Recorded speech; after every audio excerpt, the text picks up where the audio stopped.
Bonjour.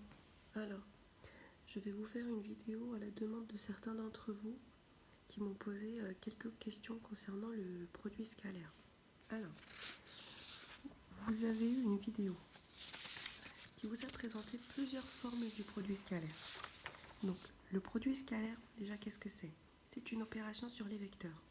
Comme vous avez abordé la notion de vecteur en classe de seconde, vous avez pu aborder l'addition, la multiplication par un nombre réel, et là, vous découvrez le produit de deux vecteurs, qui s'appelle le produit scalaire.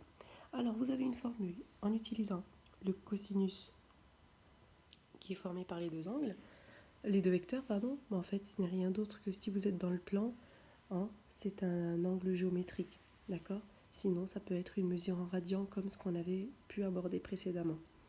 Alors, le produit scalaire de U par V, ça peut être donc la norme du vecteur U fois la norme du vecteur V. Alors là, il y a une petite erreur, je m'en apercevoir. Ça, c'est la norme du vecteur V.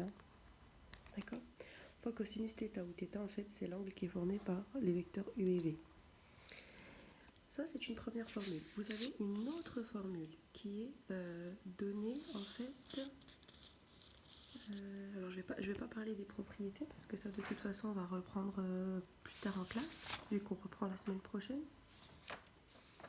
Vous avez en fait avec le projeté orthogonal. Alors celle avec le projeté orthogonal, c'est l'une des plus simples à utiliser. Déjà il faut savoir ce que c'est qu'un projeté orthogonal. Le projeté orthogonal, ce n'est rien d'autre que, par exemple, le projeté orthogonal du point C sur la droite AB. Ce n'est rien d'autre que le point C' qui est obtenu en traçant la perpendiculaire à la droite AB passant par C. Par exemple ici, si je vous dis placez-moi le projeté orthogonal du point C sur la droite AB, vous tracez votre droite AB, vous tracez la perpendiculaire qui passe par C et le point d'intersection, c'est le projeté orthogonal. Alors le projeté orthogonal, il peut être en dehors, à l'extérieur du segment AB, tout comme il peut être entre les points A et B. Ça dépendra en fait de la position du point C.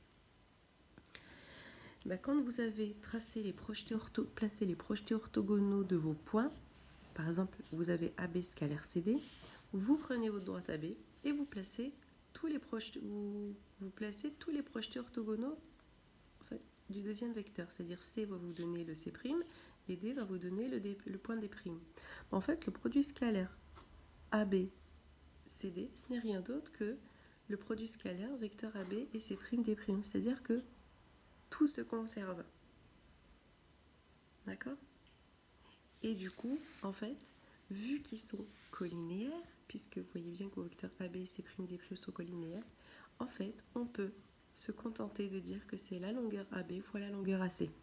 Donc, c'est pas aussi compliqué que la précédente où il y avait un angle à calculer, un angle à déterminer ou à utiliser, et puis à calculer le cosinus. Là, vous avez que, au final, un produit de distance qui est obtenu comment? En fait, vous l'avez dans l'exercice, on vous le donne. Ensuite, vous avez une autre formule qui est donnée avec celle des coordonnées. D'accord? Vous voyez, si vous avez un vecteur U avec ses coordonnées x, y et v avec coordonnées x', y', le produit scalaire de U par V, c'est ça. Ça va vous rappeler peut-être quelque chose de commun, mais bon, avec x plus y'. Ces trois formules, projeté orthogonale et celle avec le cosinus, vous allez les utiliser en fonction du cas de figure dans lequel vous êtes. Si vous avez un repère, ça sera forcément celle avec les coordonnées. Si vous avez des projetés orthogonaux, des perpendiculaires dans un exercice, ça va forcément, ou en tout cas, être celle avec le projeté orthogonal, donc vous avez des chances que ce soit celle-ci. Et si vous avez des angles, ce sera celle-là. Ok, n'hésitez pas à me reposer des questions si ce n'est pas clair, et puis je refais le point avec vous.